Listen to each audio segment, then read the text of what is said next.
Okay. All right, and I'll kick it over to you, Jessica. Great, thank you. So I'm Jessica Wilson. I'm with Town Planning and Urban Design Collaborative, and we are the consultants working on your building zone regulations update. So this is kind of our kickoff to the charrette. So we had a presentation this morning from, or I guess early afternoon, from noon to 2. And so what we're going to do first is kind of just show you guys that presentation, and then we'll open it up for Q&A, and then I'll kind of walk you through an online mapping workshop. So I'm going to go ahead here and share my screen and get that presentation going for you all.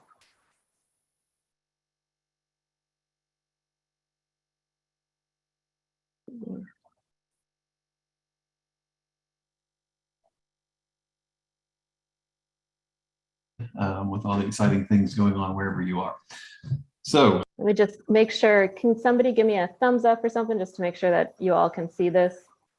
Yep, we can. Good. Great. Okay. I'm gonna jump on in here and make sure there we go. Jessica, do you want to help those who can participate via chat as well, to tell them how to do that? Yes, as Brian mentioned, we're just going to leave everybody muted during the presentation, but if you have comments or questions as it's going on, please use the chat option at the bottom of your screen, and then during Q&A, you'll be able to raise your hand and we'll ask you to unmute. So, Brian, next slide. So if you're unaware, so if you're on the computer, the chat will be at the bottom of the screen. Next slide. If you're on the phone, it'll be under the 3 little dots at the bottom. And then if you want to raise your hand then during the Q&A, that is done under the reactions button on the computer. And then on your phone, it is also under the 3 little dots. Thank you so much. So we will hold the questions till the end. So if you raise your hand, don't think we're ignoring you. But we're, like I said, we're trying to get through the presentation pretty quickly so we can have a great discussion at the end. So I'm Brian Wright. I'm the principal of Town Planning and Urban Design Collaborative, and we are the team working on updating your zoning ordinance. It is, as was said, it's been a long time coming, and we're excited to be a part of this important exercise for all of you to help shape the future of Norwalk. So in addition to Jessica and myself, we have a team full of others, including Bill Wright, who happens to be my father. He is a land use attorney and our zoning and coding expert. We also have urban designers, graphic designers, illustrators, and planners, and our team coordinator as well will be working all together during this charrette process coming today and through next week. And so it takes a lot of people to do this, but it's important work. So for those who haven't participated in any of the things that we've done thus far, as part of the introduction, I said that we get to work all over the country, which is really exciting for us because we get to come to cool places like Norwalk. We were there just yesterday. I guess we just got back last night. Yeah. So roaming around, checking out all the ins and outs of the city. And we get to do that for lots of other places. So what that means is we get to see what other cities are doing well, what their challenges are, how to make improvements, and we can bring those case studies to you, if you will. But for those who are curious about why I don't sound like I'm from around there, we are in Nashville, Tennessee, well, Franklin, just outside of Nashville. And you can see on the image there, that's our main street. So not too foreign looking. If you haven't been or spent much time in the South, that is our living laboratory. And so it makes us feel at home when we come to really awesome historic places like Norwalk. So our process is really intended to partner with the community. As I said, we have this national experience. But really, from our perspective, we'll never know the city the way that all of you do, that live there, that work there, that love it. And so we really count on the local expertise coming from the community, that you all are the experts on Norwalk. We are really just, as I say, an impartial third party. We don't have any preconceived notions about what's supposed to happen. We haven't done a lot of work in preparation, except for trying to learn as much as we could by reading and reviewing the past documents that you put together. And so as we come into this, you may have questions for us that we don't know the answers to yet. So it's a clean slate moving forward, but using that comprehensive plan as the basis. So what I've noticed is when we are working on a zoning project in the community, there often is some anxiety associated with that process. And I like this image because you're not quite sure what's going on here. I always say, they could be sort of, coming in for a nice smooth landing, or they could be, white knuckled, shouting, "Oh my goodness, what's going on?" Or, out of control. And so I feel like sometimes when people get into a process like a zoning update, there is this anxiety. But I say, like, when you get on an airplane, there's only a few things you need to know. One, where are you trying to go? What time is your flight? What seat you're sitting in? And maybe most importantly, where is the bathroom? And other than that, when you sit down in your seat, they say, please review the information in the seat pocket in front of you. But what's in there is really just the emergency evacuation procedures. It's not the manual for the airplane. People don't, you don't feel like you have to learn how to fly the airplane to go to fly where you need to go. And so I encourage you through this process to not feel the anxiety to learn everything there is to know about zoning. If there are certain things that you're particularly interested in or passionate about related to the zoning, then focus on those things. If you want to dig in and learn everything there is to know about zoning, that's okay too. But don't feel like you have to in order to participate in a meaningful way. It's just not typical for someone to need to learn so much about zoning. So we'll start by teaching you a little bit about zoning, though. I'll assume that you aren't all experts yet. I know some of you may be. And for those of you who this is more rudimentary, just bear with me. We'll get to the more detailed stuff coming up. But there's a little zoning 101. So as the mayor said, the citywide plan is really the starting point where we began. You have the comprehensive citywide plan. It's a long-range policy document. It really is establishing a vision for the city. It's providing policy guidance for growth and development, and contains actions that are directed at implementing the vision that's contained within that document. You have within it some specific goals that are, some of them are stated here. Talks about rewriting and modernizing the zoning ordinance, so you can have best practices and more user friendliness. From a housing perspective, there's discussion about promoting and diverse housing types in the urban core and at transit-oriented locations. From a mobility perspective, it talks about making land use decisions that support walking, biking, and transit. Economic prosperity, the goals are to seek to retain, grow, and attract a wide range of businesses. And then for sustainability and resilience, balancing environmental protection, water dependent uses, and public access to recreation. So these are just a few of the goals in there. If you haven't studied this document and want to know more about that bigger picture vision, feel free to dive in. It's available online as well. So that's the comprehensive plan. But what we're talking about is the zoning. So, what is zoning? Really, it's the implementation part of the comprehensive plan. So we're implementing that vision. We're setting the rules and regulations that are specific to accomplish the stated vision in the citywide plan. So it groups land into different areas or zones. So you may have heard of zoning districts. So that's what the zones are. And it contains rules about what you can build and what you can do in each of those zones. But to clarify, though, zoning doesn't cause anything to be built. It just permits and limits what can be built in each zone. And so as we talk about things that can happen or changes to be made in the zoning, it's not going to cause those things to happen right away. It just will allow them to happen as the landowners see fit. So within that citywide plan, there is the future land use policy. And so there's a map and some specific things that start to identify areas to focus for different types of development. So you have your regional downtown, then you have these urban villages that are sprinkled around in places where there either already are logical or historic sort of neighborhood centers. or places where there may want to be some more.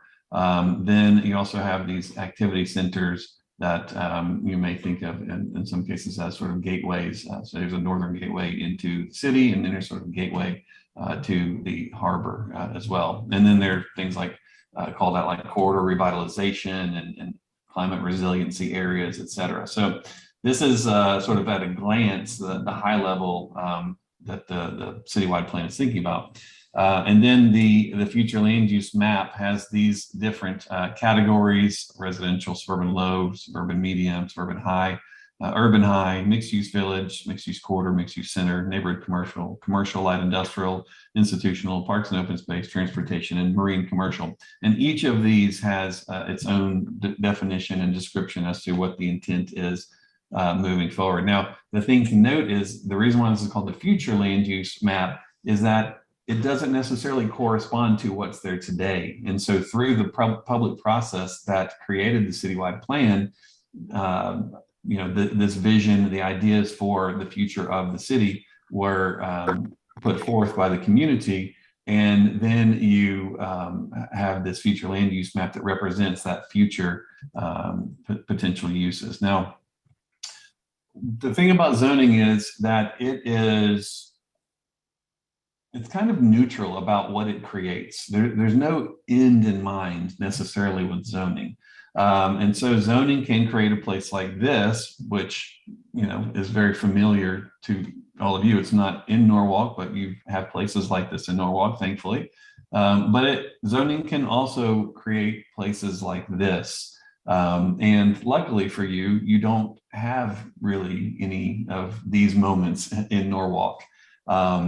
The thing that I find to be really interesting is when you start to look at the amount of cost of infrastructure, of impact on quality of life and quality of the environment, et cetera, that went into creating a place like this. And then you start looking at the signage of the different businesses that are there. And one that stands out right away to me is Circuit City, which is no more. So they've gone out of business. But the environment was created to attract a business like Circuit City. Its building was built to house it, et cetera. And so, I haven't met anyone yet in our work around the country that said, this is lovely. We love this. We hope this is the future vision of our city. So what happens as well is because zoning tends to not have any intended outcome, people are fearful of development.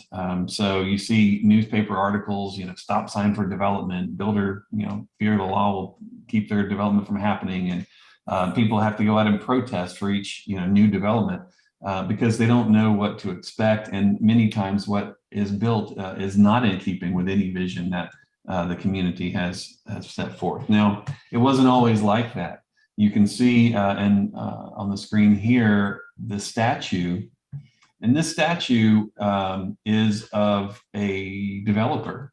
The statue was built by the community, years after he built, he created this new development. You can see the blueprints are there in his hands. And the people that are there today love it so much that they commissioned a statue in his honor. And that's a very different scenario than, what we tend to see happening with people protesting and being concerned about development. So how do we, accomplish get to the point where people love development again? In our work around the country, we ask people, what are you looking for? Most people say things like, I want to live in Mayberry. I want to live in a town like that. Or they say, I want to live in a charming New England village. And so I started looking at Mayberry, and this is actually the set where they shot the Andy Griffith Show. And what you see in Mayberry is that it is really nothing more than a recreation of a historic little, small town or village. And so there are these sort of characteristics that people liked about it. But most people, while they may say they want to live in a little town or village like Mayberry, this is what people tend to get. And this is definitely not Mayberry. You all have been spared from this for the most part. We haven't seen this type of sort of monotonous suburban development that has crept across the country and has really is the predominant development type in most cities that we see around the country. So one way or another, you all have escaped this, but this is the typical fate that people have. Now, from a commercial perspective, this is the type of thing that we see. Now, I always think I should get a different picture that doesn't have palm trees, because it at least gives it some sense of place that, it must be somewhere where they can grow palm trees. But for all intents and purposes, this could be anywhere in the country. And this is the kind of commercial corridor that we see. Here's a different version. This is again a sort of a placeless, nameless corridor that could be anywhere. But the thing that I love about this picture is that in the foreground, you can see here, it says Beautification Award. And so I always wonder, what it was that Burger King did to win that award, how they outdid McDonald's and Express Oil Change and Hardee's. Do they have the nicest bed of flowers here? And so I sometimes think, if we're giving awards for places like this, maybe we've set our standards too low. And so I think that it's important to recognize. Now, most of these places, though, aren't some horrible developer scheme to ruin a town. They actually are in compliance with the zoning. And most zoning ordinances, the way it's set up is to separate one use from the next. Sort of going back to the days when factories would pump out things that might kill you. And so they said, we need to really separate those factories from people. And so they started creating this idea of zones. And that continued on and began to be translated into things that weren't necessarily life-threatening, but people started wanting to separate when we started changing our development pattern. So it separates development into different types of pods based on use. So here you can see a shopping pod. Here is an office pod. Here's a school pod. And here I always joke that, I can't quite tell if this was a prison or an insecticide factory or a school, but nonetheless, it is. And so it's separated. And then here's some, single family housing pod. We have a multifamily housing pod as well. This is what I call the train wreck apartment complex design. So it looks like a train derailed and all the cars kind of went all over the tracks. And when people, everywhere we work in the country, there's a pretty good opposition to multifamily development. And when I boil it down and you get past some of the more superficial comments about multifamily, there often is really an underlying concern about the physical form of multifamily, because people assume it is an apartment complex that somebody's referring to, and that's not the case anymore. Now, so often there are these moments when one pod happens to be next to another pod. So here's a shopping pod that abuts a housing pod. And so what do we do? Because these things are incompatible from the zoning's perspective. We have things like buffers. So you can see there's a vegetative buffer as well as a fence that goes there. They were making doubly sure that these two things did not contaminate one another. And what really happens, though, is if you live in this house here and you're about a 1 minute walk from the store that you need to go to, you can't, because the buffering. So you get in your car, you drive out the street, you come around, you get on the arterial and collector road, you clog it up, you make traffic, and then you go here. Not only did you create traffic, but you also created some environmental concerns with that as well. So what we try to think about is, how do we make these different types of uses not be incompatible one from the next? All we have to do to figure that out is to look back at how historic towns and villages were set up. And here again, because you all have a great tradition of town building in Norwalk, this is nothing that you will find to be unfamiliar, but you may not have thought about it in this way before. And so here you see the Village Green Town Common. There is a civic building on it. There are buildings that have commercial on the ground floor. There are residences and offices above here as well. And so if you want to be in the thick of things where the action is, then you live around the Village Green, you go shopping there. If you want something that's a little less vibrant and active, you live down the side street here. And so this turns into single family residential. If you want to be farther away from the action even more, then you live up here on the hill. And if you really don't want to be around anyone, then you kind of have your little hermitage in the woods, and that's that. But the thing is that none of this vegetation you see here was a buffer. They didn't have to buffer this use from that use, or for these houses from those commercial uses, or this church from that, or the shopping. The trees that are there are providing, shade. They are providing visual amenity, et cetera. And so the idea of buffering only happened once we sort of forgot how to build places and towns and buildings that are loved by people. So there's further separation of the pods. Often you see separation of pods by income. So this would be a single family pod that, let's say these are the $300,000 homes, and they're separated from the $200,000 homes, and they have guard towers and gates and things to make sure that they're not infiltrated by the people that have a house that costs less than them, but coincidentally happen to be their coworkers, right? So maybe this is the person who owns the company, and this is the person who works for them. And then over here, here's some condominiums, and they're separated as well. And so maybe this is where the kid of the person that lives over here moves in when they first get out of school. So people aren't so different, but we've separated them using these different zoning strategies and real estate strategies. Now, what they used to do, like I was just showing with the different uses, they also used to intermingle income. So this is in Georgetown, right outside of Washington, D.C. Very, very one of the most expensive neighborhoods in the country. Probably is where all the senators and Congress people live. But what you'll see is on one street here are some condos and apartments. You turn the corner; these are townhouses or row houses. Turning the corner again, single family detached homes, and then here is the person who is the wealthiest with the biggest lot on the hill. But they were all within the same block. Their lots backed up to one another. They shared an alley. They walk around the corner and they see people that are different from them, or at least at a different income level. But there was a very good social intermingling that happened as a result, and not separating people. So the work environment is also a bit different today in many cases.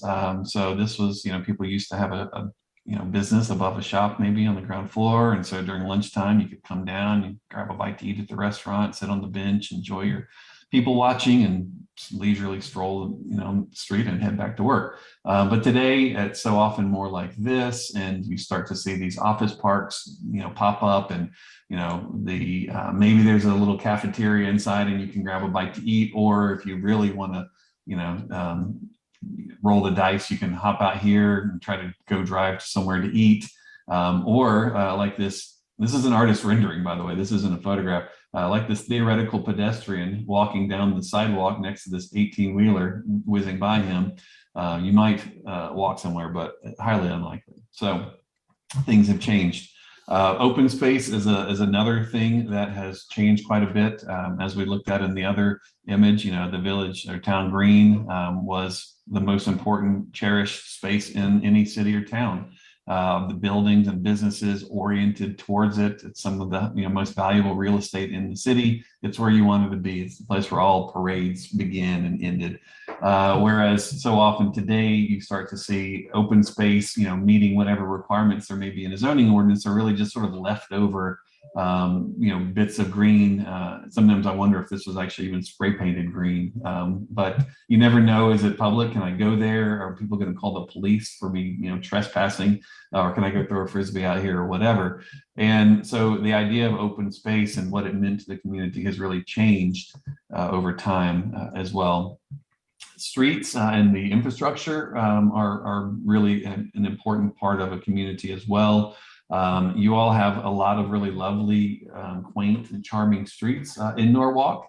But you have a few that are a bit wide and a bit speedy as well. And so you see this image over here on the left is labeled streets for people first. Cars can obviously still go through here, but the people feel just as comfortable as the cars going through. Whereas on the right-hand side of the screen, I'm not sure what they were thinking. This is like a road that goes between two different apartment complexes, I think.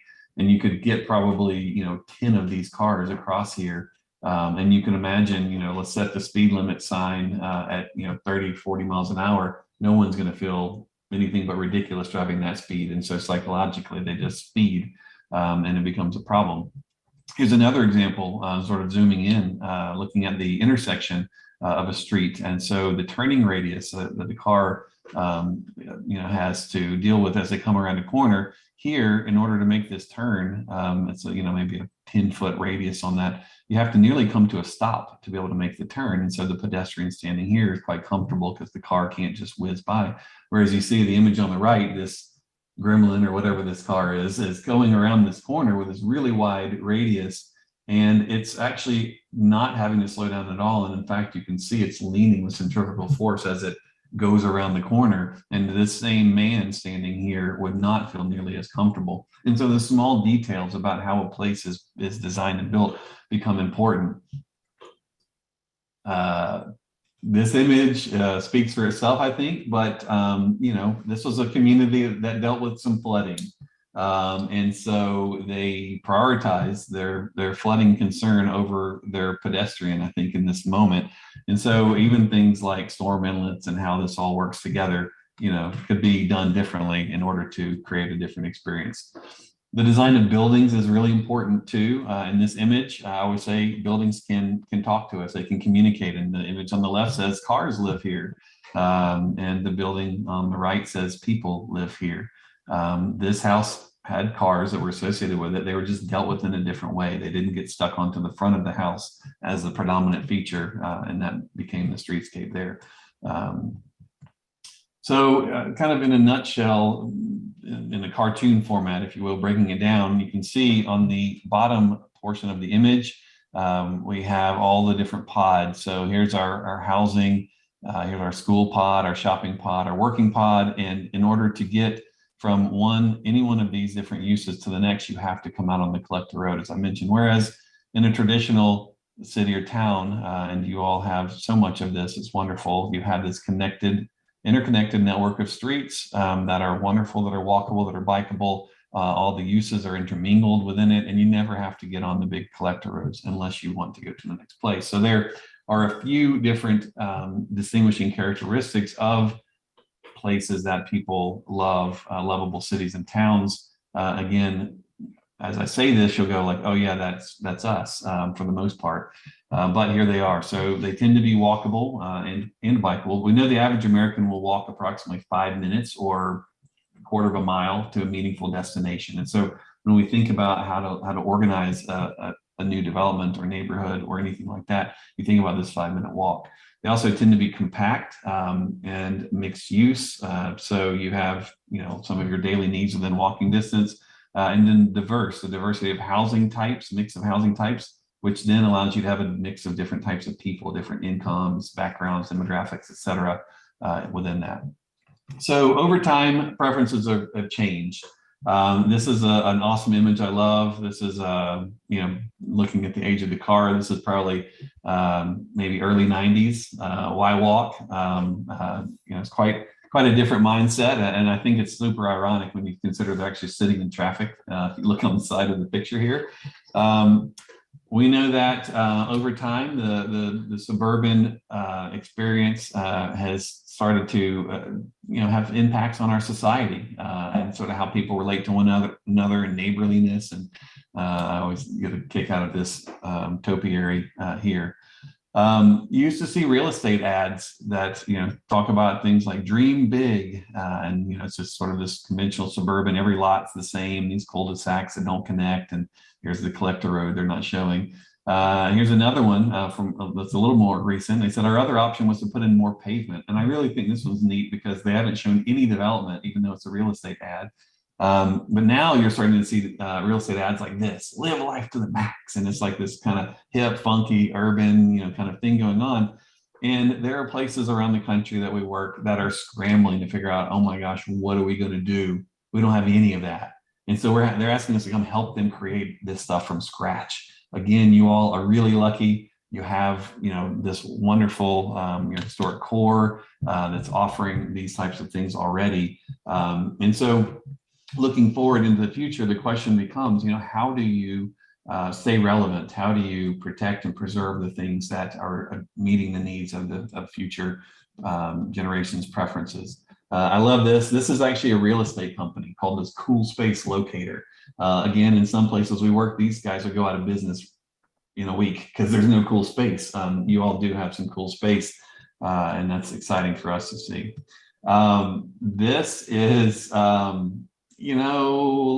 we've been hearing stories about your Chick-fil-A experience, and the idea of this sort of suburban drive-through experience. I think you can see by the lines at your Chick-fil-A that this probably isn't going away anytime soon, but what we find is when we talk to people around the country that the preferences really more align with a place like this if they could pick between one or the other. Now, again, aren't you lucky? You all have this kind of place already. This one has particularly generous, broad sidewalks and some different things than you all, but the idea, the experience, the place is very reminiscent of places we see in Norwalk.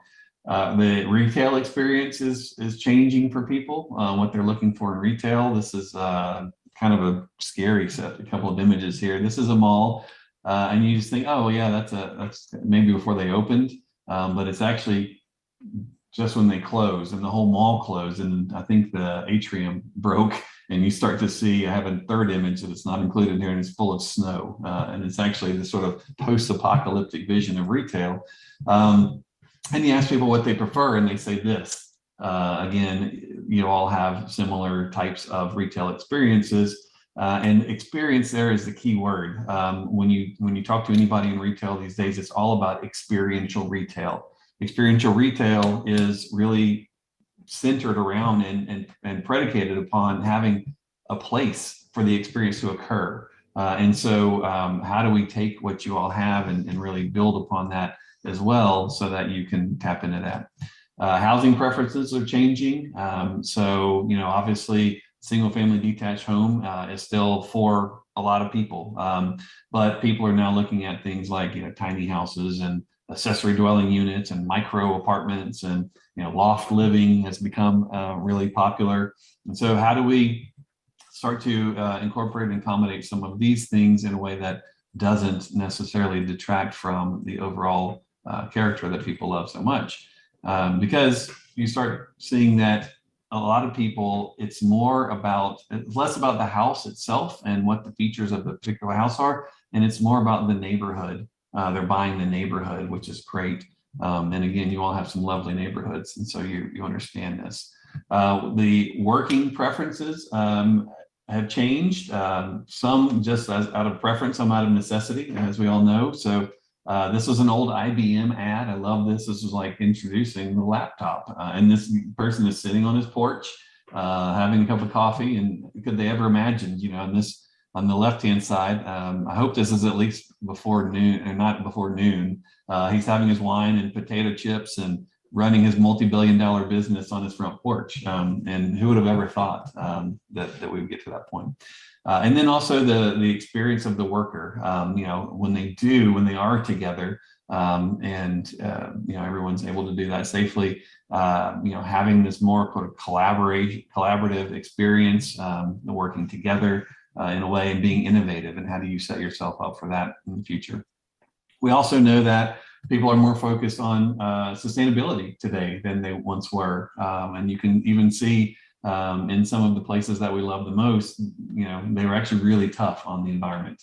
They just dump stuff in places. And so how do you incorporate things like sustainable stormwater features that add to the place, that make it even more lovely and more exciting and unique?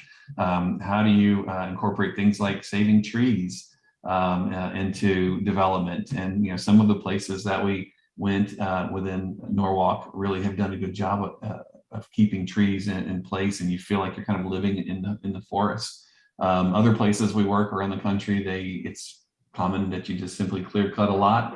It just makes it easier for you to do what you need to do and build the building you need to build, and that's that. And so how do we incorporate something like this? And then energy, on alternative energy, are we able to incorporate solar or whatever is appropriate in your region, but in artful and creative ways? There's a solar awning here, and here's some rooftop wind turbines and things like that. So that's also cool. And then just getting into some of the quality of life things that at face value don't seem like such a big deal to maybe a lot of people, but when you go to a place that has done a good job of this, it's really notable. And so things like incorporating dark sky lighting to reduce light pollution and protect your night skies. So I love this image because this place has done a lot of the things that I talked about and incorporated all of these elements of lovable places. But this place was actually built in the 1980s. This, if I hadn't said that, you might have thought 1780s or 1880s. This is the 1980s. This is outside of Washington, D.C., in a place called Gaithersburg, Maryland. The neighborhood is called Kentlands. And so there was an old farm. This was the farmhouse. So that building is historic. But all of the buildings here you see are new. This was part of the old farm pond. This was incorporated into their sustainable stormwater system, their trails and paths that go throughout. The buildings are laid out in a way that's reminiscent of a historic village or town. You see a mix of everything from detached single family to row houses here. There's an apartment over the garage behind this one here. You have, small houses, medium houses, large houses, everything in between, and parks and open spaces. And so this gives me hope that we haven't lost the art of town making and place making over the millennium. So that's just some of the high level theoretical concepts, that sort of best practices in planning that we think about when we're coming into a community. And then hearing from all of you, the conversations we've had thus far, sort of, we actually added some of these slides as a result of some of those conversations. So, but what we're tasked with really is modernizing and updating the ordinance. So what will a modernized code do? So we'll start to protect the most loved parts of the city, enhance areas that need improvement, creating more predictable outcomes, creating something for everyone in the right place for everything. One size fits all doesn't work for any kind of a place. You just imagine if every single lot in Norwalk was the same, how boring it would be overall.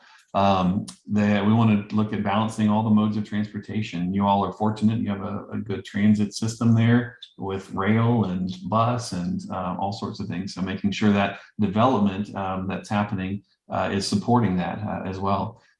We think about zoning and planning as an economic development tool. So enhancing economic viability of the city. And then also making sure that the new zoning ordinance is easy to use and administer. So our process is to go out and understand as in a very technical way as an outsider what the essence of Norwalk is. So we do what we call synoptic surveying. We literally go out with our measuring wheel and measure different parts of the city. Or people have said, oh yeah, this is a lovely place. This is representative of the character that exemplifies Norwalk. And there's not, as I just said, there's not one character. There's a lot of different types of characters. So we have to go to different places. So we measure, we document, we start to understand, calibrate. And then we also look at your existing zoning districts and see where you have zoning districts that are just, when you look at the different dimensions, setbacks, heights, et cetera, like you go, what does that even mean? Or where did that come from? Or why is that? That's so similar to this other zone. Why do you even have these two? And so often, zoning is this strange accumulation of moments of history of a place. And I don't mean necessarily good history. I mean, zoning is really like, we got our zoning originally, we we borrowed it from the next town over or wherever. Then over time, we realized that there was this issue that popped up. So we're going to change the zoning to address that issue. This issue came up. These neighbors had conflict with each other. So we changed this or we changed that. And so you end up with kind of a lot of zones that are unnecessary. And so we look for opportunities to simplify and to consolidate some of the zones in a way that is logical and really focuses on what the community is focused on. So the way that we approach zoning is to say, well, how do people understand a place? You don't understand a place by its use, which is the way zoning ordinances are set up typically. You understand a place by what you see, what you feel, what you experience when you're there, and we call that character. Right. And so when you're in the downtown, it has a particular character. And when you move outside of the downtown to some of the first ring neighborhoods, they have a particular character. When you move a little farther out into the later neighborhoods, they have a different character. And so each of those different types of experiences or types of places have this character, these different characters. And so we then translate the existing zoning districts that are focused on things like use primarily to character. And so to do that, it's kind of an art and a science, and we have to really spend a lot of time with those synoptic surveys in that study. So we looked at the building zone regulation report that was done from 2019. There were some specific recommendations in that document. So it's talking about reflecting city land use policies from the comprehensive plan, improving consistency with the plan of conservation and development and general statutes and different court decisions.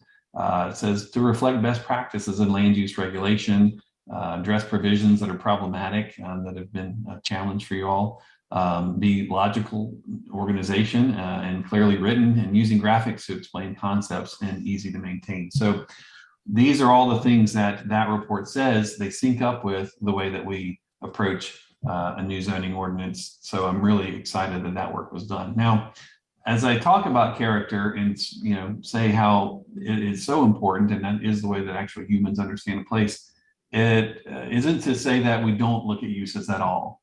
So uses are still there. They'll still be in the document. There will be a use table, but the uses will be calibrated to which zones they're appropriate in, which character districts, as we call them, what they're appropriate in. And so you may, if it's a neighborhood that's predominantly single family detached homes, it's probably still not going to have a large format retail big box, a commercial use as appropriate in that, even though you're not focusing exclusively on the uses. Some things just can never quite get there. But you'll have a use table as well. So the zones, the character districts are set up so that they are easy to use and understand, and they are graphical, just like the recommendations from the 2019 report. And so here you'll see some examples of some of the pages from our zoning ordinances. And so very, much set up so that anyone can understand it, even if you're not a professional developer or an engineer, an architect or something. So images that are inspirational, there's an intent, there's, diagrams that show where we're calculating these different measurements and metrics that are within it. Even things like, some of the industrial areas, they have their own character. And so they're not focused on being walkable or mixed use necessarily, but they have their own character. Some places we go, like on some of your commercial corridors, they're more auto oriented, right? They're all about that. You have to drive there for all that stuff. But they could be better. They don't have to only be that. And so we can actually incorporate a better character into that type of environment. And so we have already begun looking at how to make improvements in the corridors that still allow them to function the way you need them to, but to be a better version of themselves. And we've heard that some of your adjacent neighbors, like Route 1, if you think about your version of Route 1 versus some of the nearby towns version, their Route 1 looked like a beautiful, charming little main street, and you guys have this sort of suburban strip corridor. So how do we work on that? We focus a lot of attention on what we call the frontage, and that is how the building addresses the street, typically the first floor. And so it's very clear in something like a commercial or mixed use building, the shop front is the frontage type.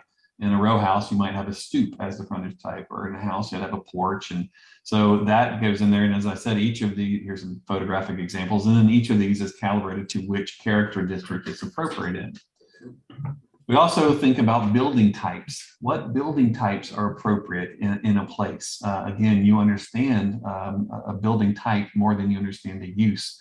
Because if you look at any of the historic places within your city, they've been so many things over the years. The buildings are adaptable, they transform. They really just built space that could accommodate everything. And so today we tend to be more purpose-built on things, and that causes us some problems. And so we think about these different building types and which character districts that they are appropriate in or allowed in. And each of these are just examples. These aren't the ones necessarily for all of you.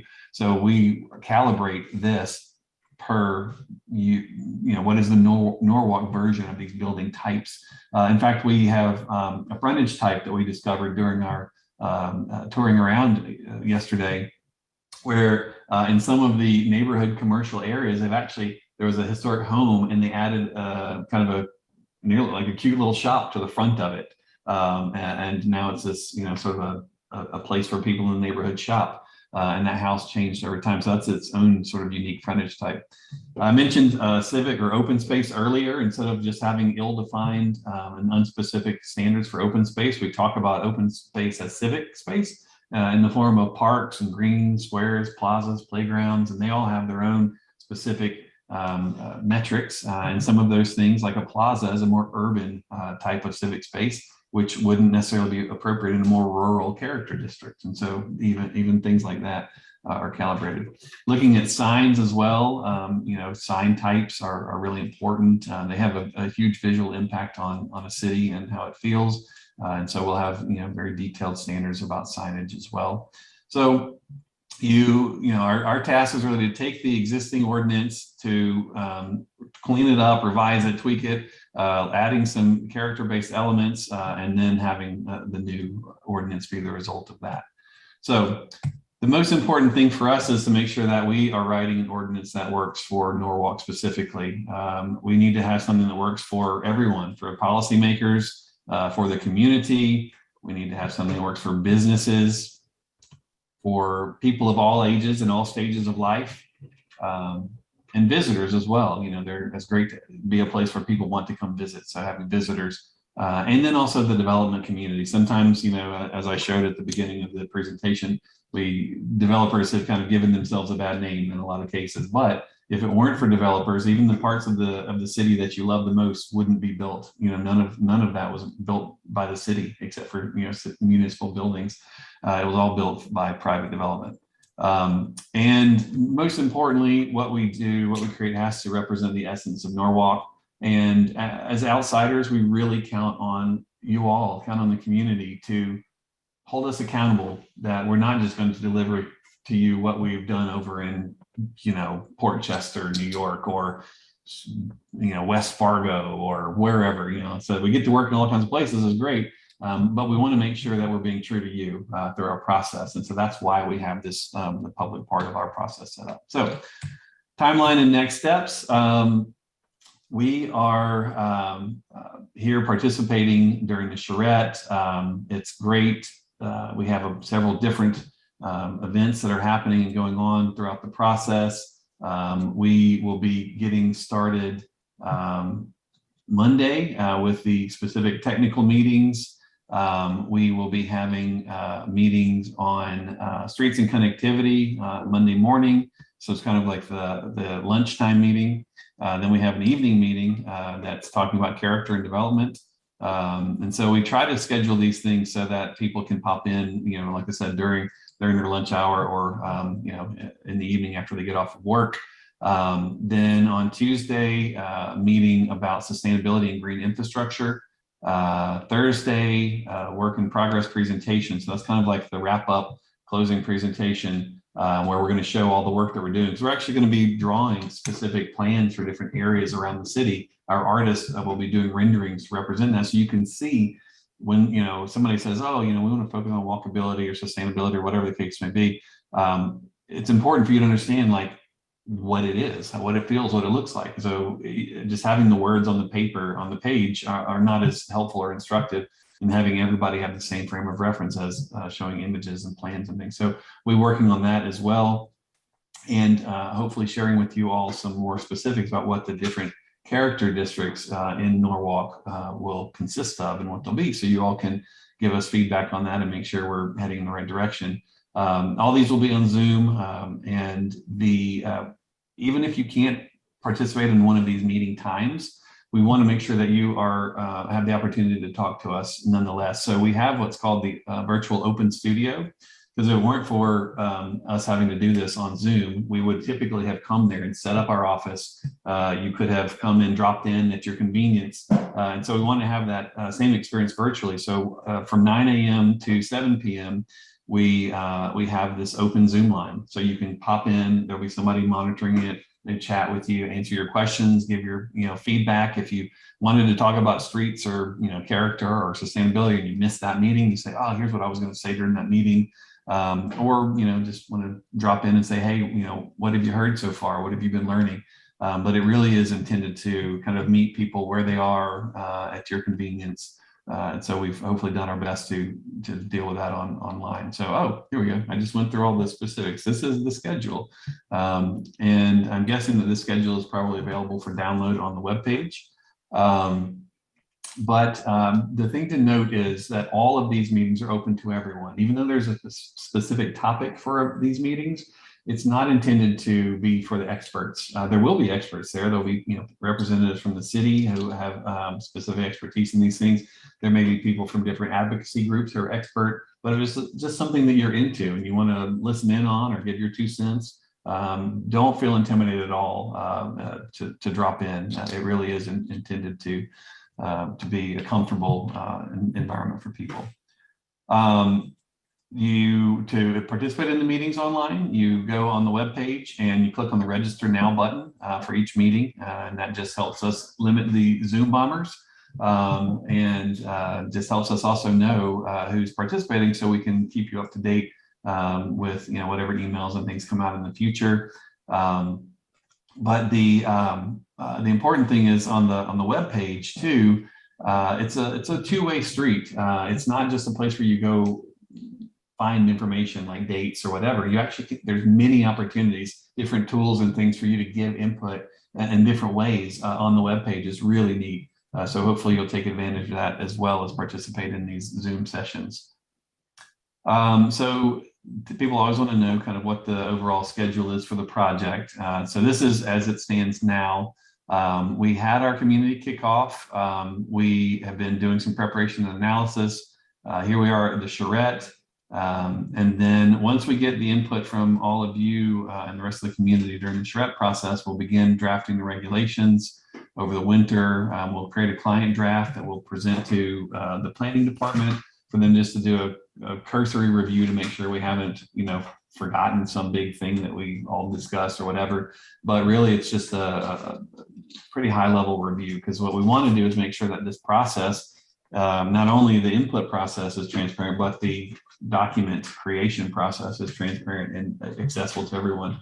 And so the public draft of the document will come out shortly after we get our comments back from the client, from the planning department, and that'll be released to everybody at the same time.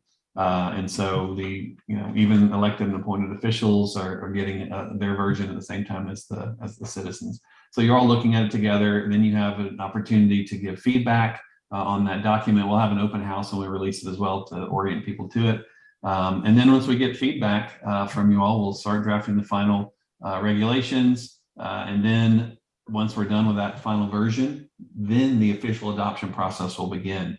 And so it's very, the opportunities to give input and to impact the final result are many and varied and sort of over a long period of time. So, however, knowing that you all are a desirable place, the one thing I can't recommend strongly enough is that you don't belabor approving the document. Once we've gone through this whole process, once we've gotten input and it represents the community, focusing on every single little word, dotting every I and crossing every T. From our perspective, what we've seen is development doesn't wait. It's happy for you to review the new zoning ordinance as long as you want to. And there's no such thing as a perfect document of any type. So what we recommend is that you adopt the document as quickly as you can while doing your homework, of course, but then do a cleanup. Live with it for 6 months, a year. As you see things, fix those things. But in order to get ahead of development and really protect the things that you love the most and have a good positive impact in the community with this document, we recommend moving quickly. So going to chat here for a minute. Want to hear about things that you all think about are good examples of development in the region, in the city, or elsewhere even. Is new development accomplishing the community's vision? What are your hopes, dreams, fears, aspirations? We have all, anything goes here. These are just a few kind of starting points to talk about. But from our perspective, this is really our first chance to hear from the community at large, and is really helpful and important to us. So, Jessica, did you want to,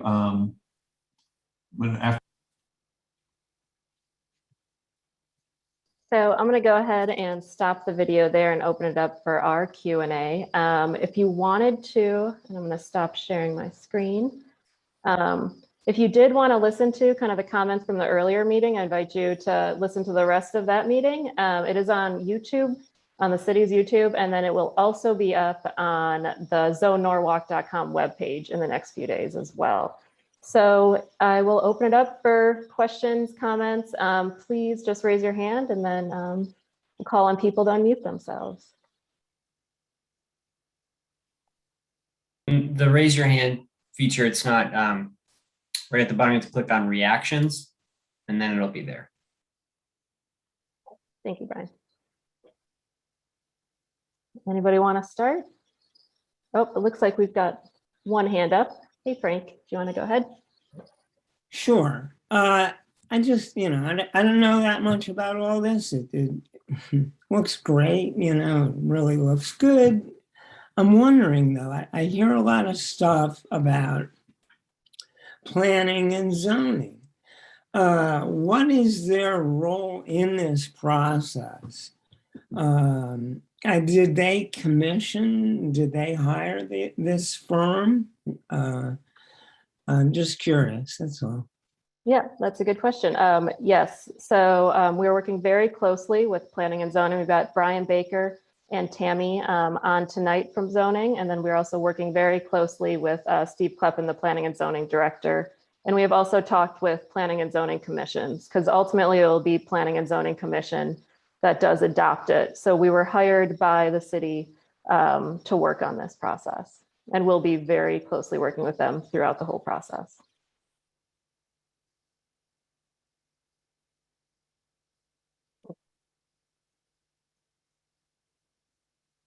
Anyone else? Yeah. Looks like, okay, Diane there, got your not your virtual hand raised, but your real hand, so that's good too. You want to go ahead and unmute? Yes, can you hear me? Yes, we can. Okay, for some reason, I'm having trouble with your icons because for the English and Spanish interpretation available, I can't get it to erase, so it's obliterating the raise hand icon, and I'm imagining other people have the same problem. So there's something wrong with my settings, or it's anyway.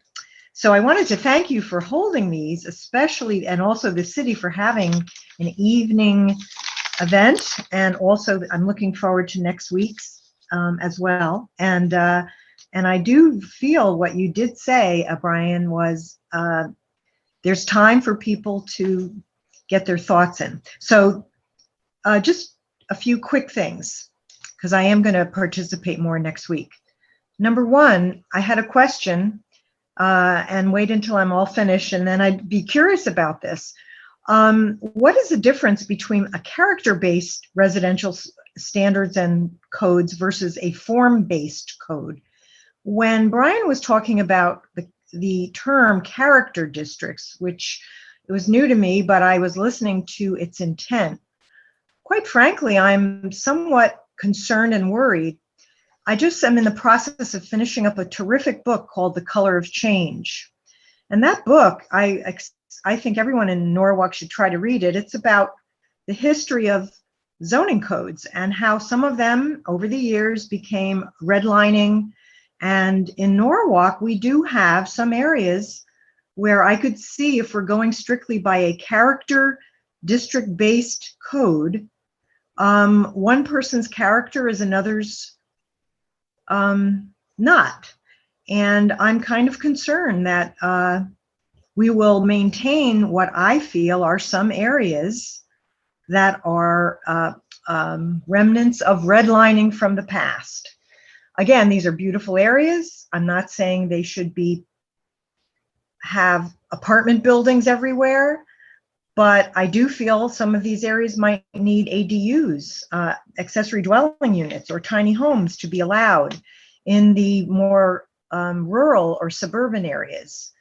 And I just think if we are, so I'll leave it at that. I'm going to do some homework on what character-based residential standards. Now, I don't know if the city told your company to decide on that basis or not. And so I look forward to finding out the differences. The second thing that I wanted to make sure is that we look at, I'm not sure. So in other words, I'm not sure we want Mayberry. And I know that was just a figure of speech, but I think I want more of the color of change type of diverse city with diverse codes.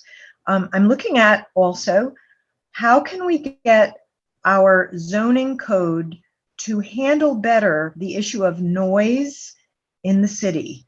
Because the enforcement of the noise ordinance, which still hasn't been properly finished, in my opinion, has just been amended, but very little training and change. And that is, if we can also make sure, for instance, when a new bar or restaurant comes in, how can our code not say may, but must add noise canceling installation when you come in and, you know, and you're in like on Washington Street, and make sure it is handling the issue of dark skies where we have light pollution. I want to make sure that we are looking at that, and I will speak more about green infrastructure and sustainability on Tuesday. But one thing that the city has missed, and it's not too late, and that is the issue of microgrids. For those not familiar with that, I know that the company is familiar with it and many of the staff, but that is an area where we have overlay zones for areas when and if we have a hurricane and there are areas that are knocked out for power. Are we making sure we have essential buildings like hospital or a certain like a supermarket? Are they going to be able to operate even without the full grid up? And the city has not looked at microgrids. They had the chance, missed the opportunity about 5 years ago, but it's not too late. I've heard with the new ARP funds, these federal funds, that we could look at it again. So I'm so happy that you all are here. And I really want to make sure that we, lastly, look at buffers, how to have more effective buffers that not only enhance our industry and commercial buildings and schools, but also the residents that live around them. Thanks so much. Love to know about the form-based code versus character-based. Thanks.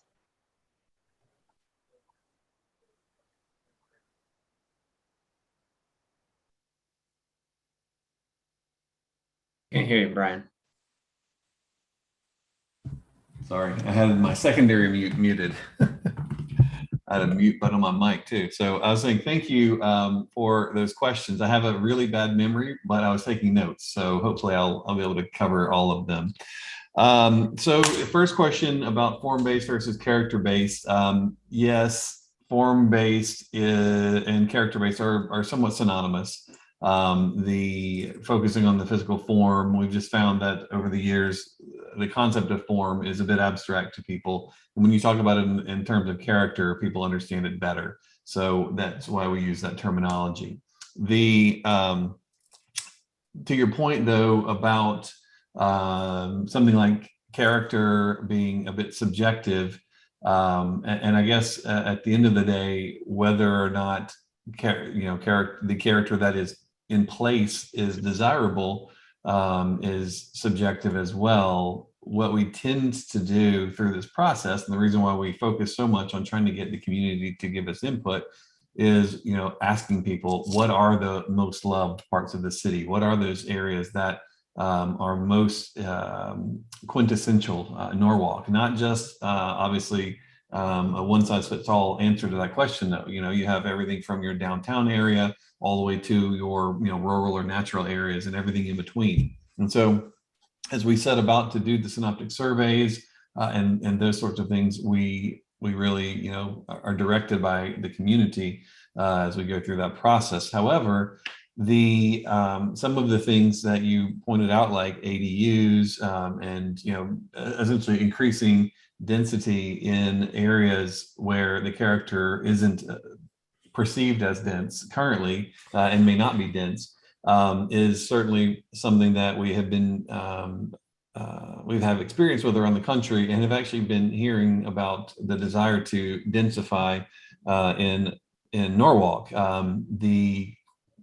I think the distinction is that in those areas that are more detached single family neighborhoods right now, the desire isn't necessarily to say, move away from that character, that what you sense when you're in those neighborhoods, but to add some density in a way that is not perceivable. So what we would call sort of soft density. So an accessory dwelling unit is a good example of that. Or taking a single family house and having reconfiguring the interior of it to have multiple units within it, et cetera, so that the only way that you can actually tell that additional units have been added would be to count mailboxes or electric meters, for instance. So there are ways to do it. Obviously, some areas of the city could be densified in a more obvious way. So in some places we work, there's a desire to go from something that is a lower scale character in part of a city to something that is a higher scale character, which is what happens in every city around the country, since they've been founded. If you think about the city, think about Manhattan, small shanties and shacks, were in the middle of what are now massive skyscrapers, and they just transform and a natural evolution occurs. We tend to today have more of a sort of take a snapshot when you move into town and not change it after that moment mentality as in the country. And so that, causes some challenges as we seek to find opportunities. But the rationale for the densification of any area these days tends to be on two fronts. One is what you were describing, which is focused on equity and affordability, creating workforce housing options, et cetera. And then the other is, from an economic development perspective, from the city's, finances, if you will, more people, more tax base. So there's a couple of the things. Not Mayberry, yes, that I understand that. Somebody else actually mentioned, because I use the term quintessential New England village a lot, as describing areas that in the presentation. Now, what we know is that some parts of the city are that, some of the neighborhood centers, some of the areas in the historic neighborhoods feel like that, where there's sort of a mixed use and kind of very low scale and very charming. But realistically, in the heart of the city, in the downtown area, you certainly are much more than Mayberry already. You're more of a city than a small town. And so that's kind of going back to my no one size fits all solutions are appropriate here or anywhere really, for that matter, if you care about character.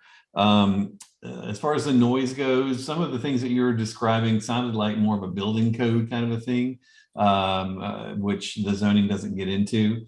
We may, have zones that are, uses that create lots of noise and things may not be located near the single family zone. So there's those types of distinctions.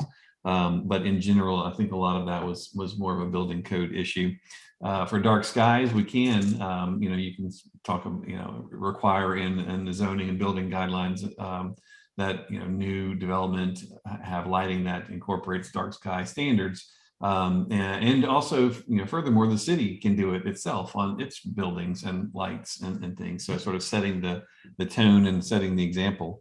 The buffering that you mentioned, one of the things that's really great, and I mentioned this in the presentation, is that when you do focus on character, you don't have to focus as much on buffering because things tend to be compatible when they get built near each other. But we're thoughtful about that. And in those instances where you aren't able to focus on that character primarily, then you end up needing to have some buffering for sure. So who else?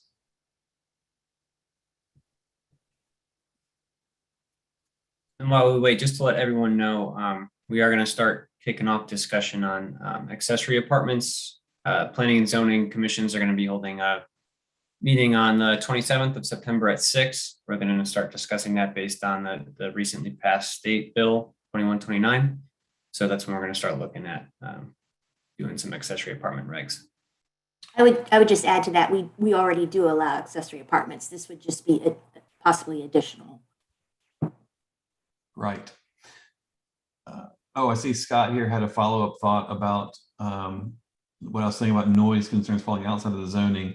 I agree they go hand in hand. What I was specifically referencing was what I think she was saying about requiring insulating characteristics in particular buildings in order to abate the noise. So that was what I took from what she said. I may have misunderstood that. I just unmuted myself. Yeah, so I think part of the concern, and I'll give you a good example of something where, the local citizens here in East Norwalk said, wait a second, this is not the appropriate use of this space. I don't know if you all have looked at the Norden Park area yet, but that was one where there was a point where they were planning to turn that into a warehouse in which you would have hundreds of 18-wheelers, or in some cases the double-deckers where, they're the tandems, rolling from 95 through multiple residential neighborhoods past 2 schools to get to and from this warehouse area and then back to 95 again. And one of the concerns that we raised was related to noise and or noise abatement, between not just the noise of the added traffic from the tractor trailers, but then them, backing up and the safety noises that trucks make when they do these things, on and on and on. And so all of these things, the concern is that every one of these has an incrementality to it. And so every time we say, well, a special permit here, a special permit there, what have you, suddenly it's like, I can tell you, I live over a mile from I-95. I can hear 95 at night. If we're now then dealing with, hundreds of 18-wheelers rolling through the neighborhood or adjacent to the neighborhood, because I don't actually live on their path, there's an incrementality to it. And I want to make sure that as we're considering what are appropriate uses, that we don't just sort of brush that aside. It's like, well, that's for someone else to worry about somewhere down the road. Muted, Brian. Yep. I don't disagree with what you said. I was thinking that the comment was more directed at requiring new construction to have the sound abating insulation and those sorts of things. So yes, what you just said would be correct. And the way that we think about what are incompatible uses, if you will, that shouldn't go next to one another, it's really if that use has any sort of an output to the community. And so that could be noise, as you just talked about, smell, EPA and others worry about toxicity, now, but those sorts of things fall into category of like, okay, let's be thoughtful about where that should go related to where people are living and things. But you raise a good point, something that I don't know that we've ever really dealt with before, is thinking about the noise of a use as its materials come and products go, be through the truck noise that's generated and where that truck traffic goes. That sort of falls into a second category of something that would be a higher level thought regarding or related to the comprehensive plan and a transportation plan. Where are those appropriate truck routes to go? So that's interesting. Thank you for sharing that. Let's see, Frank's hand is up. Sorry, I don't want to take over things here, but there is one area that I would like to be thought about. We're talking about the assets that we have, and we are a coastal community, that. So I mean, I see many communities in cities who create river walks and things like that. We have a fabulous river. We have more than one river. We have, what do we have? 3, 2, I forget. I'm talking about the 5 Mile River right now. And the only way I can really see that river is to take my kayak out. I really think that is a tragedy. I've lived here for 40 years. Maybe I didn't spend a lot of time here. Maybe there's too much time in New York, but now that I'm spending more time, I just want to make sure that there's a little bit of a view for people, because Rowayton, people come to Rowayton from other parts of the city. They come to Rowayton from Stanford. They come just to walk around. And, I just think it's sadly not been, there hasn't been stewardship there of the river. And I think we need to think about those things, not just the river, but the sound. We're a coastal community. And the other end, up by the Merritt too, of course. We've got it all, we've got the hills, we've got it's really, it's a great place to live. So I would like to see those things taken into consideration as we move forward. That's it. Brian, you're muted again. I'm doing such a good job muting myself. I don't know. Normally I just don't. So the one consolation is that this is something we're facing all across the country. So many places we're working have these rivers, these waterfronts of various types. And without exception, they've all turned their back to them over the years. They've used them as a dumping ground, as a way to get their waste out and move materials around. And it's really hard to recapture that because once those riverfront and waterfront properties are sold off, I think that it's just a real challenge to get it back. But I think you're right to think it's a thing to aspire to. And whenever the city and private individuals have opportunities to make public the waterfront and to make it accessible to people, I think that it's a winning strategy every time. So thank you for that. Okay, we'll jump in. Especially on the 5 Mile River, there's a few properties that have been developed or developing or redeveloped as condo units. They're kind of those bigger ones along the river. Those all they have walkways along the water, which are publicly accessible. That's part of when they redevelop the properties, they are to construct a boardwalk along the river, and they have to file a deed on the land records stating that is a publicly accessible walkway. So that's just, one thing that we do have right now. Nobody knows that, so thank you. Thanks. Yeah, so we could look into that, and then obviously, whether it's adding signage or, yeah. Yeah. That's great. So we had a question in the chat that said, can you explain the city's request for new zoning regs to improve consistency with the POCD and court decisions?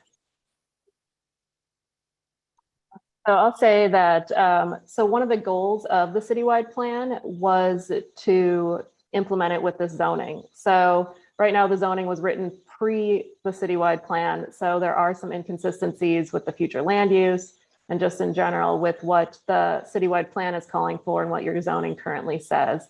The court decisions part is there's been new state legislation that has come out throughout the years too. So it's just making sure that the new zoning regulations are in line with all kind of the state regulations that have come out. Yep. And I think furthermore, the idea of making sure that it's consistent with that vision that is in the citywide plan is the biggest challenge, and it's great because we have the POCD in place, and being able to look at it as a decided path forward as the vision, so we don't have to sort of imagine what comes forward. So I think that's going to be important as well. We had another question in the chat. Will the current zoning regulations of South Norwalk be changed to sustain better neighborhoods and limit industrial use? Yeah, we've heard a good bit of discussion about I assume this is the same issue, the contractor yards in the neighborhoods. And then also, recognizing that in South Norwalk, there is a lot of industrial that is, currently going on there, zoned there. And, the challenge is figuring out how to preserve and deal with people's property rights that have purchased land with the intent of doing industrial business on that site with the neighborhoods. I think the easiest thing to say is, well, we can start by not adding more, so that's one thing that we can do if that's what the community wants to do and is in the best interest of the city and of the neighbors. The other thing we can do, and I'm trying to understand more specifically as we're interacting with people, what are the specific nuisances of the contractor yards? We drove through in our tour and saw a few of them, and they seemed to be pretty innocuous in their form. It was a contractor yard, then most of them were screened and had some fencing, and the fencing could be nicer or whatever. But somebody mentioned, when I asked the question earlier, they said, well, the issue is that a lot of them, get up at like 5 in the morning and get out, and there's, trucks, and it's not 18 wheelers, but even just their work trucks, diesel engines cranking up and doors slamming and all of those things, or, throwing stuff in the bed of the truck. And so when we were there, and this is why it's so important to talk to the community, is, they were all gone. They were all out for the day doing their business. And so it seemed like very mild and all of that. And so just learning from the community, we understand now that some of it is simply just, banging around and noise, which is a disturbance unless you're a heavy sleeper like me. So we're trying to sort that out. Yeah, just 2 cents on that. Timing is everything. If it didn't happen to be an issue in the 5 minutes you drove by, trust me, there's other times of the day. Yeah, well, and it's funny too, in so many places there are limitations on when you can do construction work, from what hours to address the noise. But again, sort of similar to your trucks driving to and from an industrial use, you don't really think about the people getting ready for the day to get out to their construction site. And so they can make as much noise as they want getting to their work site. So it's pretty nuanced, but we'll look into it.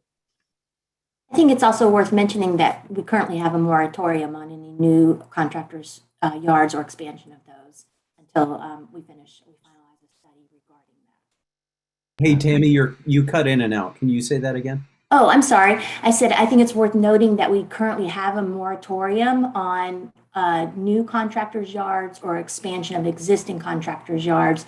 That is because the industrial zone is currently under study. Got it. Yeah, I see here somebody living in South Norwalk said, "Yeah, this isn't innocuous." I can imagine. Like I said, that was my initial impression, and I was set straight by the community. So that's good.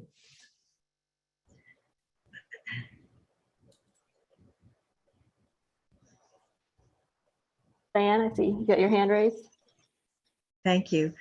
The city, as I'm sure you are aware, TPDUC is still conducting an industrial zone study and soon to look also at the waterfront. So I agree with Mr. Izzo. We're so blessed to have a coastal community, but it hasn't been optimized, but also it needs protection and get ready for climate change. But going back to the industrial zone, I once lived in District B. For years and years, the city, because of a lack of enforcement or a consistent enforcement plan, has given the public the impression that all industry is dirty, noisy, and horrible. And the thing is that, especially in certain parts of South Norwalk, like MLK Drive, that was supposed to be a kind of like a industrial park. And little by little, there's been infiltration of multifamily homes and empty lots, car lots.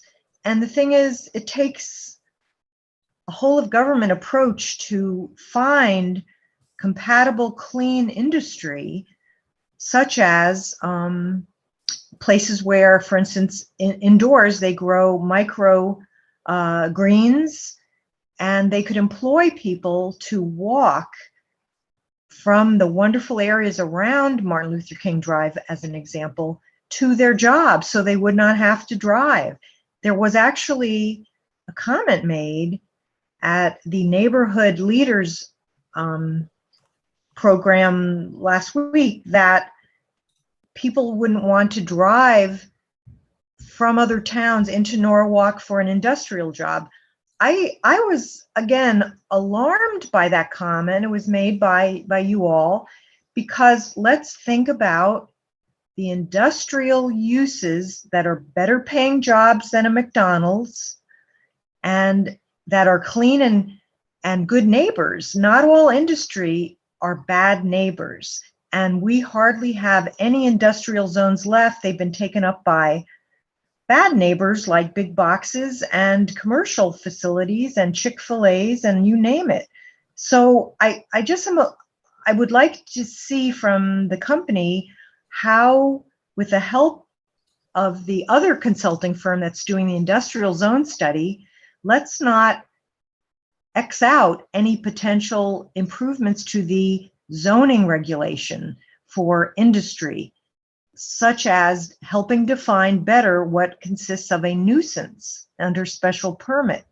I think we should build in enforcement mechanisms so that anyone thinking of occupying an old building and renovating it, or a new building and having a clean industry, they know that they have to be good neighbors, no noise, keep the lighting down, don't have trucks idling.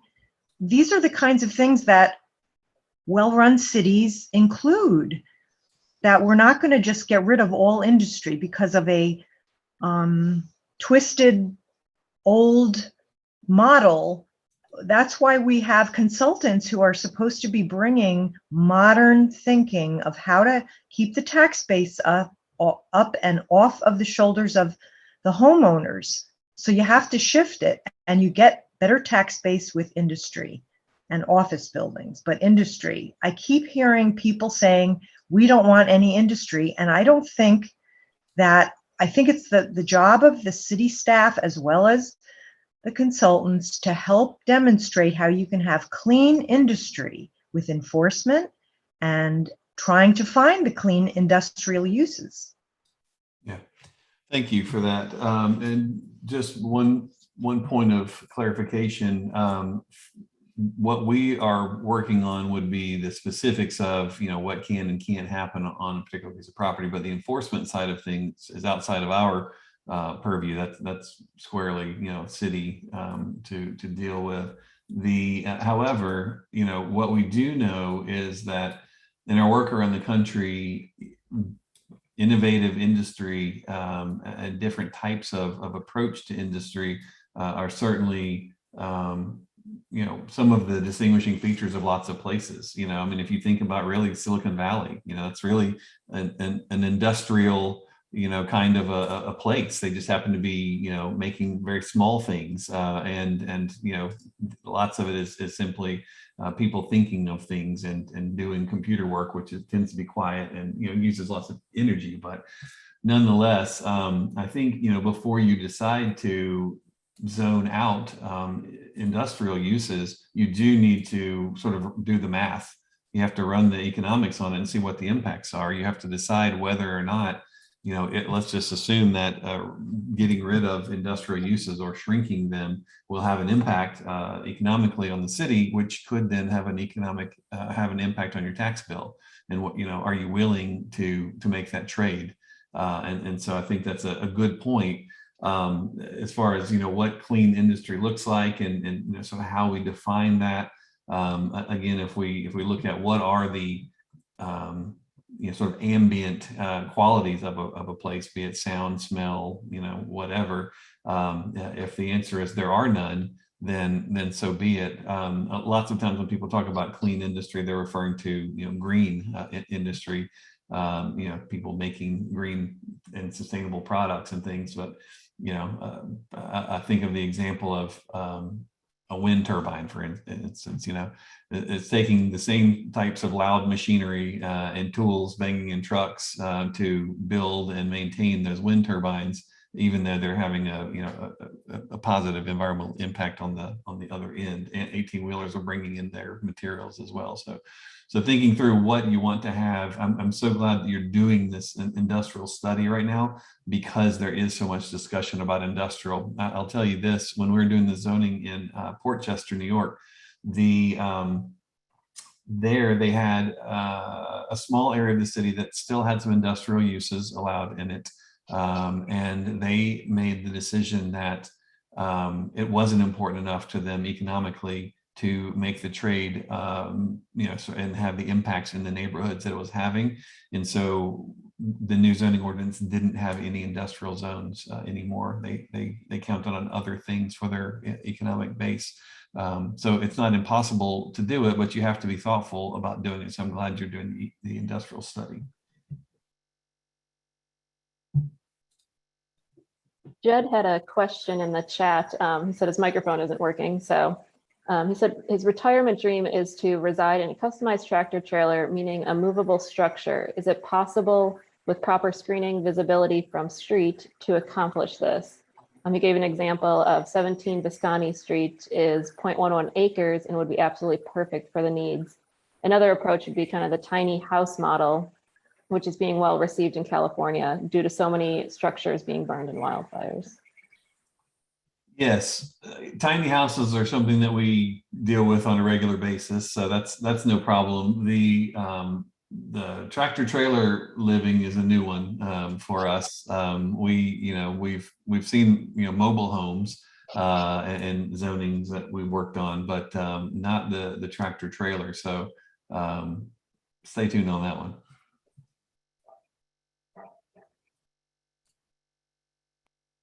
There was another question that I think Frank or someone else asked earlier. Tom Stalzer in the chat. Sorry if we missed that. Let me go through. Oh, I know he had asked about the new zoning regs to improve consistency with POCD and court decisions. I believe we had answered that one, but if we need to talk more about that, or if I'd missed another question, please let me know. No. If you answered it, I'm sorry. Maybe I zoned out. So. Oh, no, that's okay. Yeah. It's Ah, good. there's that gag.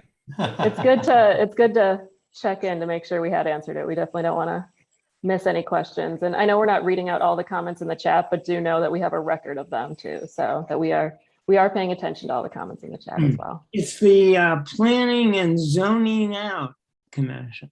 Yeah, I like it. That's going to be our new slogan at TPUDC. We've zoned out. All right. I actually did have one more question, and Sure. I keep trying to figure out. So one, everything that you all have said between this meeting and the last meeting, I'm like, yeah, this could be great. I have a natural skepticism because I live in East Norwalk, and when they did the transit-oriented district study a couple of years ago, the people all came out and said, we want this, we don't want that. And they even published word clouds showing the things that resonated the most with people as positives and negatives. And then as the plan came out, it basically was the things people didn't want, and it sort of sloughed aside the things that people did want. And I looked at it and I thought, okay, and then I saw another group of consultants brought in to do a follow-up study. And then I saw earlier this year, the industrial zoning study come in, and then you all were brought in. And so for every one of them, I think this could be good, but it feels like we just keep putting planes up in the air or plans up in the air. And the one thing that has landed sort of landed like a brick. And so that's where I'm like, how do we make sure that what you're doing here doesn't just sound good all through the planning process, and then the thing that's delivered at the end, it's like, just sign it and go and good luck, Norwalk. Sure. No, I get it. We hear that a lot, unfortunately. And now that we're starting to get more into this project, I'd be interested to know if you, off the top of your head, could share some of the specific things that you feel like weren't incorporated into the TOD plan, because we need to know specifics as we move forward, so we can make sure. And I need to then also understand why it wasn't incorporated as I interact with the city as well. So do you have some on the top of your head? Off the top of my head, I know that one of the concerns had to do with building height. And, not to say that every building can only be 18 feet high or something ridiculous like that, but there was a concern about, keeping in sort of consistency with the neighborhood, sort of as you had noted with, with the mall that backed up to the residential homes. It's like at some point now you live behind the grocery store. Now you live behind the mall. And so I think one of the concerns there had to do with building height. And immediately when that issue came down the road, then it's like, well, we'll create a cap and trade kind of system.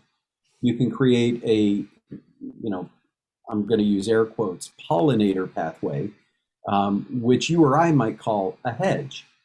But for the purposes of developers, it's a pollinator pathway, and you can buy points with that. And you can add a park bench over here. You can add a fountain over there, and that gets you more points. And suddenly, whatever the original building height that was established, where we said it's a neighborhood zone, now like developers get to add another 50, 100. I don't. Clearly, I'm speaking in some hyperbole here because I don't have all the details off the top of my head. But the idea is still the same, that at the end of the day, what we end up with is what we said we didn't want, because, well, developers don't want to build if they can only put on 3 stories. They don't want to do it, so we need to figure out how to make it better for developers to invest in the area. Yeah. So I'll stop there, but that's just one thought. Yeah, no, that's good. And as we go, the more specifics, the better. So that's a good start. That's very helpful for me to understand. And I have heard about the passionate discussions about building height around the TOD site. So, as we are doing our work on the zoning and looking at, what is the character in these areas where you have stations, trying to see, like back to the Portchester example, they have a station there, and they right now, like, there's a parking lot in front of it. There is across the street, 1-story buildings. The theater is across from it. I mean, there's not much going on there, and the idea was, okay, we want to make a TOD, right? So that's what the city was wanting. And so, okay, well, what does that look like? Well, the developers are saying, we've run the numbers. Our pro formas say we've got to have, at least 12 stories to make it pencil. We got to do this, that, and the other. We say, okay, I understand, because we work for developers too. And so we hear you. And then we talk to the citizens, and they say, we don't want any more than 3 stories or 4 stories or something. And say, okay, well, let's hear about that. What does that mean to you? What do you think 3 or 4 stories looks like? And so through the process, we draw plans and we do renderings. And so one of the areas that we studied was the TOD area around the station.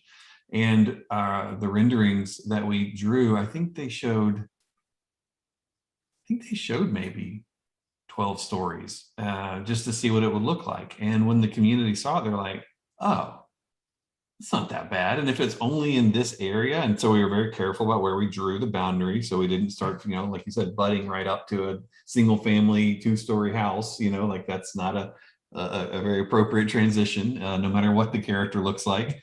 And so, through this process, they were able to come to a consensus, and everyone was happy. It was great. So I think we'll have more for you, probably even by the end of this week, to sort of a better understanding, better answers about how to proceed in these regards. But understanding, I want to know more about why it was, and I'll talk to the city about this, why it was the specific desires of the citizens couldn't be taken into place now, into consideration, and show up in the plan. Now, the other thing, when it comes to transit, we work in so many places that wish they had transit. They just would die to have even one station. And so the thing that I always worry about is knowing that these transit authorities and agencies, they know, like, here's the density we need to support a station. And so I always worry about a station being decommissioned. It does happen. And so that's, and maybe the neighborhood says, yeah, we don't care. That's fine. No. I would say, we bought our house here 15 years ago because it's a 10-minute walk to the train station. Okay. So it is important. And I can tell you that the train station is used. And again, I like the concept of the TOD. I like the concept of every zoning study that has come up. It's like, yeah, that could be cool. Yeah, that could be awesome. It's just, at this point with where we ended up on the TOD and what was we'll kick the can down the road and figure that out, later. Let's just vote on it now and say yes. That's where it was like, wait, what? And trust me, a year and a half ago, I did not care about zoning at all. Yeah, you've been mobilized thanks to the TOD. Just to jump into, so the East Norwalk, the rezoning for the TOD, that's going to be a combined public hearing between the Planning and Zoning Commission on the 27th. So there won't be a decision made that night, but it'll be an opportunity for the public to come out and speak, and all of the proposed zoning is up on the city's webpage. But the max height as proposed in the language is 3.5 stories with all of the amenities that you provide. So that's the top of the line that you can go to. Awesome. Thank you, Brian. You're welcome. Looks like we have some more pop up in the chat here, Jessica. Yes, Lost yeah, track. we had another one in the chat. So asked about the possibility of more B2 zoning, which is the business 2 zoning. For example, why should a storefront or second floor commercial space not be used as a residence? Yeah. I don't have an answer for that. That's, I mean, typically what we say is, you know, we want to have a great mix of uses whenever possible. So I think that's probably something that we're looking into. Jessica, do you have a better, I know you've been recently studying their existing zoning districts. What are your Yeah, thoughts? no, I think like Brian said, it's definitely something we're looking into about, like, there is no reason that it shouldn't be necessarily. So it's something we'll consider as we're looking at how we're doing the new zoning districts about allowing more uses like that. And Jed, feel free to reach out to P&Z staff. Residential typically is allowed in the B2 zone. So if you have any like specific questions for a property, reach out to anyone on staff and we can help you out. Got it. Oh, Diane, I see your correction there. I was like, oh, there's a new book we need to learn about when you were saying that, the color change. So yeah, we know the color of law for sure. Great. All right. Well, looks like no one else has their hand up. It's getting late on a Friday night. This is great. We were wondering who we would get to turn up, and hopefully we have been entertaining enough for you to feel like you used your Friday night well. Monday, and we will be back at it again. So please make sure you come and participate on Zoom. Bring people with you, 3 to 5 people, preferably more if possible. The more the merrier. And you know, we can't ever have too much input. But the good news is the success of the project isn't predicated upon a certain number of people participating. What I always say is if we have 10 or so people who don't live together and don't, you know, when it's in person and they don't carpool together, meaning they kind of just don't know each other and they maybe will have different perspectives, we can generally figure out about what the preferences are of the community, because you start hearing the same thing repeated, which is great. That's when you really start to see that consensus. But the more people, the better. So thank you for your time tonight and your participation. We'll look forward to seeing you more.